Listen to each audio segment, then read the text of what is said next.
आकाशवाणी भोपाल से प्रस्तुत हैं प्रादेशिक समाचार।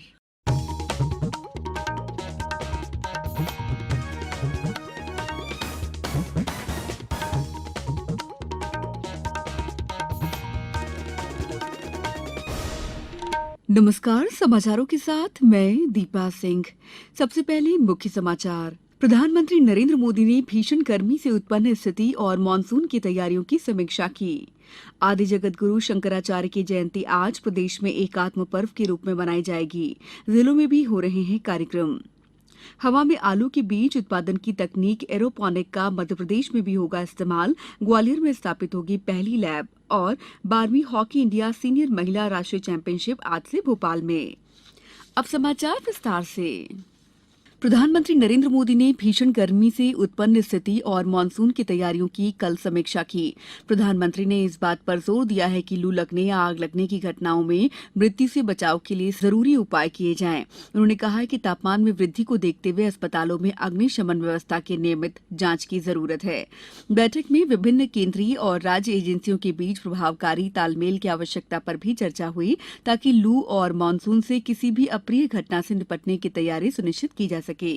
केंद्र सरकार ने राज्यों को कार्ययोजना तैयार करने की सलाह दी है, ताकि प्रदेश, जिला और शहरों के स्तर पर गर्मी की स्थिति से निपटने के लिए समन्वित प्रयास किए जा सकें।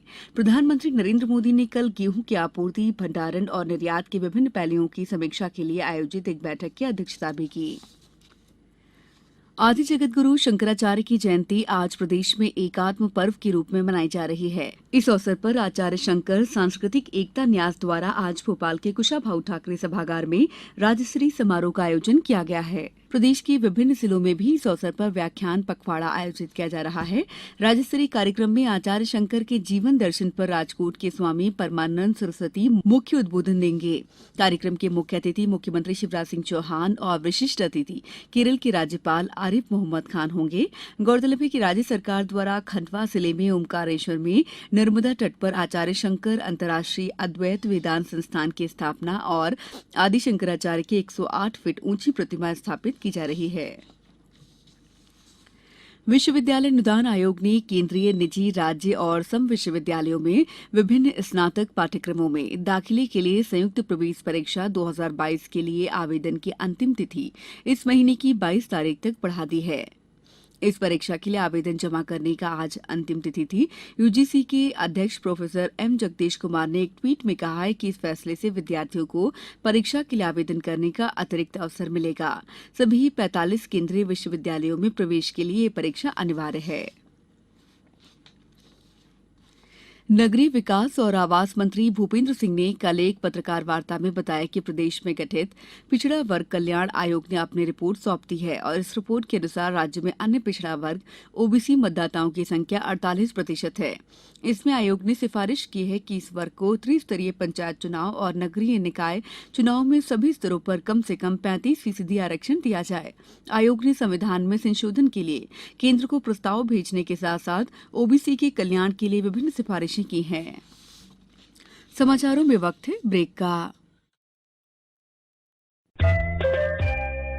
ये समाचार आप आकाशवाणी भोपाल से सुन रहे हैं। हमारे समाचारों को अब आप कभी भी और कहीं भी अपनी सुविधा के अनुसार सुन सकते हैं। ये समाचार बुलेटिन यूट्यूब, ट्विटर और फेसबुक पर AIR न्यूज भोपाल पेज पर सुने जा सकते हैं। इसके अलावा आप हमारी वेबसाइट newsonair.com पर या AIR न्यूज ऐप पर भी समाचार सुन सकते हैं। ब्रेक के बाद समाचारों में आपका एक बार फिर स्वागत है। विषाणु रोग रहित आलू बीज उत्पादन के लिए एरोपोनिक विधि के इस्तेमाल पर मध्यप्रदेश सरकार ने एक अनुबंध किया है। इसके अंतर्गत ग्वालियर में मध्यप्रदेश की पहली लैब स्थापित होगी। मध्यप्रदेश आलू का छठा सबसे बड़ा उत्पादक राज्य है। केंद्रीय आलू अनुसंधान संस्थान शिमला ने हवा में आलू के बीज उत्पादन की अनूठी तकनीक एरोपोनिक विकसित की है। एरोपोनिक के जरिए पोषक तत्वों का छिड़काव मिस्टिंग के रूप में जड़ों में किया जाता है। पौधे का ऊपरी भाग खुली हवा और प्रकाश में रहता है। एक पौधे से औसत 35 से 60 मिनीकंद प्राप्त किए जाते हैं। क्योंकि मिट्टी उपयोग नहीं होती है तो मिट्टी से जुड़े रोग नहीं होते। भारत ने गणितीय मॉडल पर आधारित कोविड मृत्यु का अनुमान बढ़ा चढ़ाकर लगाने के लिए विश्व स्वास्थ्य संगठन की पद्धति की कड़ी आलोचना की है। स्वास्थ्य मंत्रालय ने कहा है कि इस प्रक्रिया, विधि और परिणाम पर भारत की आपत्ति के बावजूद विश्व स्वास्थ्य संगठन ने कोविड से मृत्यु के अतिरंजित आंकड़े जारी कर दिए।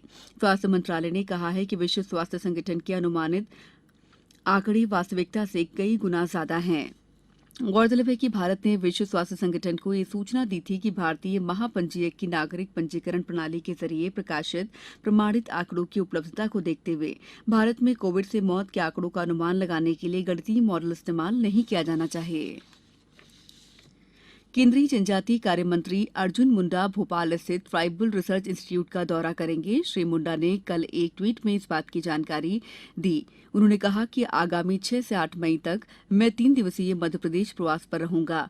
इस दौरान भोपाल, मंडला, जबलपुर में विभिन्न कार्यक्रमों में शामिल रहूंगा। जनजातीय समुदाय से संबंधित केंद्रीय योजनाओं की समीक्षा भी करूंगा।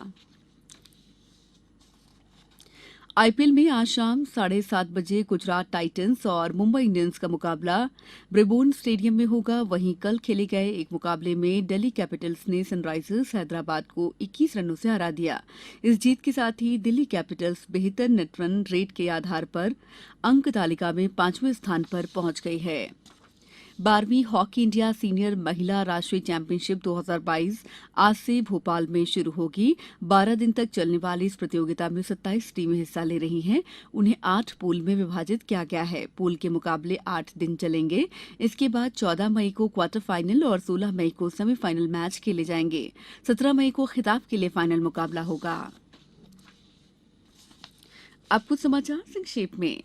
गुना जिले में पंचायत एवं ग्रामीण विकास मंत्री महेंद्र सिंह सिसोदिया ने कल बमोरी क्षेत्र में 12 करोड़ 75 लाख रुपए के विकास कार्यों का भूमि पूजन और लोकार्पण किया।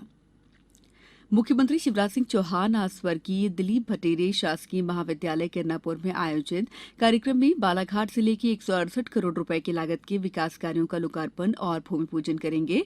इस अवसर पर जिला स्तरीय स्वास्थ्य मेले और आजीविका मिशन की महिलाओं का सम्मेलन भी आयोजित किया गया है। बैतूल कलेक्टर ने मुल्ताई में हरदौली जलावर्धन योजना को 31 मई तक पूरा करने के निर्देश दिए हैं। शहडोल जिला अस्पताल में मरीजों को डायलिसिस की सुविधा में आसानी के लिए 2 और मशीनें लगाई गई हैं। निवाड़ी में महिला एवं बाल विकास विभाग द्वारा संचालित वन स्टॉप सेंटर सखी और पुलिस की ऊर्जा डेस्क के बीच बेहतर समन्वय के लिए कार्यक्रम आयोजित किया गया। डिंडौरी में कलेक्टर ने अमृत सरोवर अभियान के तहत तालाब और स्टॉप डैम के निर्माण कार्य 15 जून तक अनिवार्य रूप से पूरे करने के निर्देश दिए हैं।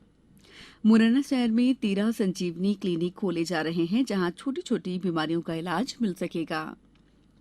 आगर मालवा जिले में गठित सुशासन टीम ने जल अभिषेक अभियान के अंतर्गत अमृत सरोवर योजना के तहत 101 जल संरचनाओं के निर्माण स्थल का निरीक्षण किया।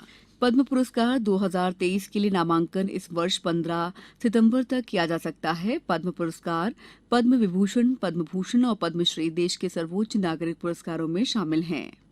अंत में मुख्य समाचार एक बार फिर। प्रधानमंत्री नरेंद्र मोदी ने भीषण गर्मी से उत्पन्न स्थिति और मानसून की तैयारियों की समीक्षा की। आदि जगत गुरु शंकराचार्य की जयंती आज प्रदेश में एकात्म पर्व के रूप में मनाई जाएगी। जिलों में भी हो रहे हैं कार्यक्रम। हवा में आलू के बीज उत्पादन की तकनीक एरोपोनिक का मध्यप्रदेश में भी होगा इस्तेमाल। ग्वालियर में स्थापित होगी पहली लैब। और 12वीं हॉकी इंडिया सीनियर महिला राष्ट्रीय चैंपियनशिप आज से भोपाल में। इस बुलेटिन में इतना ही। नमस्कार।